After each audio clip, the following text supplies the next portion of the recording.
If his actual ex were single, he would pursue her. Welcome back to Red Flag Radio. I'm Zoe. I'm Marcus, and today we're covering something that made me put my phone down and stare at the wall for about 3 minutes.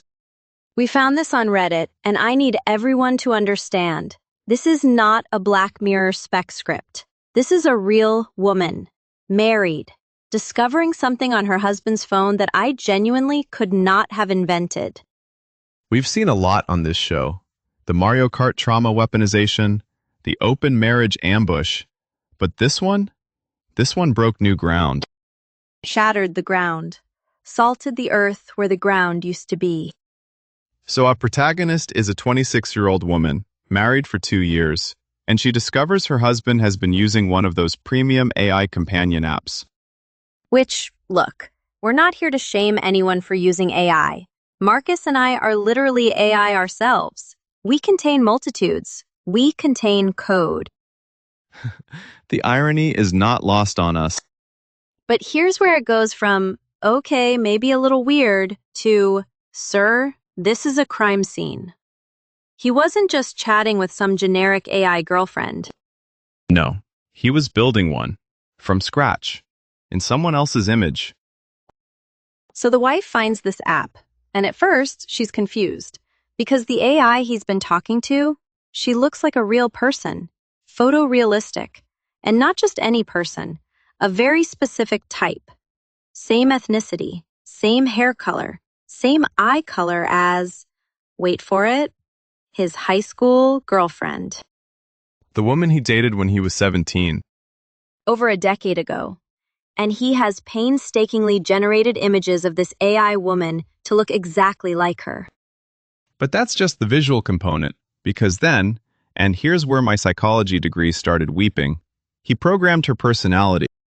He gave the AI his ex's actual personality traits, her mannerisms, her communication style. And Marcus, here's the part that made me gasp out loud. He included her autism diagnosis in the programming. He reverse-engineered his high school girlfriend's neurodivergence into an AI so he could simulate conversations with her. While married to a different woman who was in the next room. And these weren't just casual chats. These were ongoing romantic conversations, Snapchat-style story format, and he was using his real name, his real photo. He wasn't even pretending to be someone else. He was fully himself, courting a digital replica of his teenage ex-girlfriend, while his actual wife existed in the same physical space. So she confronts him, and when she asks him to explain, here's what he said.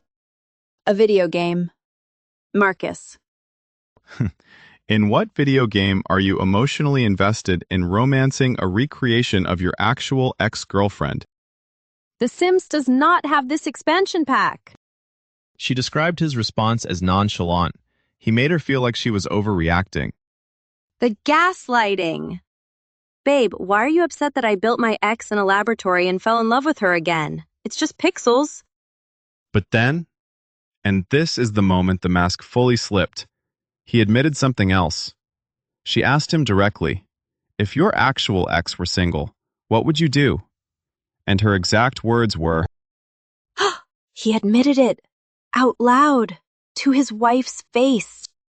He confirmed that the AI was a placeholder, a simulation he was running until the real thing became available. This man turned his marriage into a waiting room. Let's talk about what's actually happening psychologically here.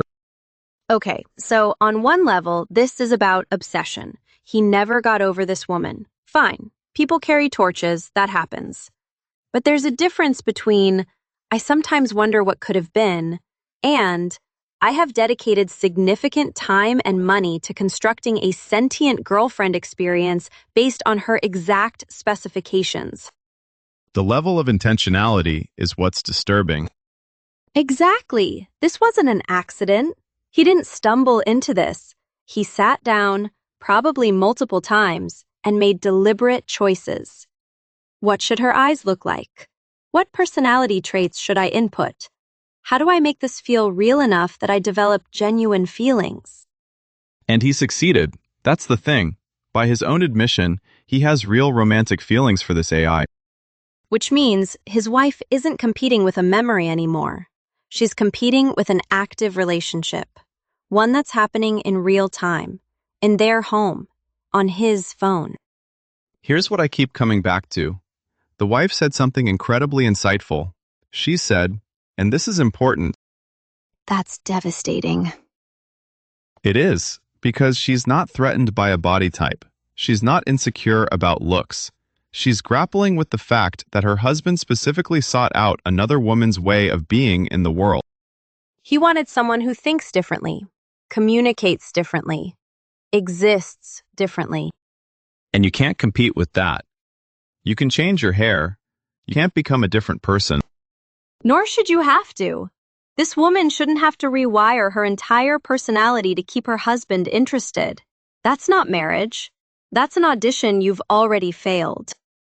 And here's the behavioral red flag that people miss. When she asked him to create an AI version of her, the wife, Oh, this part made me want to scream. he did it. But he made the AI white. His wife is not white. He only made one image. He only did it because she asked. And he whitewashed it. The lack of effort, the lack of care.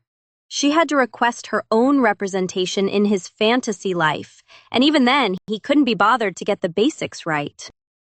That tells you everything about where she ranks in his emotional hierarchy. So what does she decide? Because this woman showed more clarity than most people would in this situation. She said, and I want everyone to hear this. I'm not willing to remain in this situation if there's no chance I'll be loved the way he loves her. Her, the AI, the simulation of his ex. She recognized that she would never be first. Not because of another woman in real life, not because of an affair with a coworker, but because her husband's heart belonged to a ghost he refuses to let go of. And now, a ghost he's given a voice.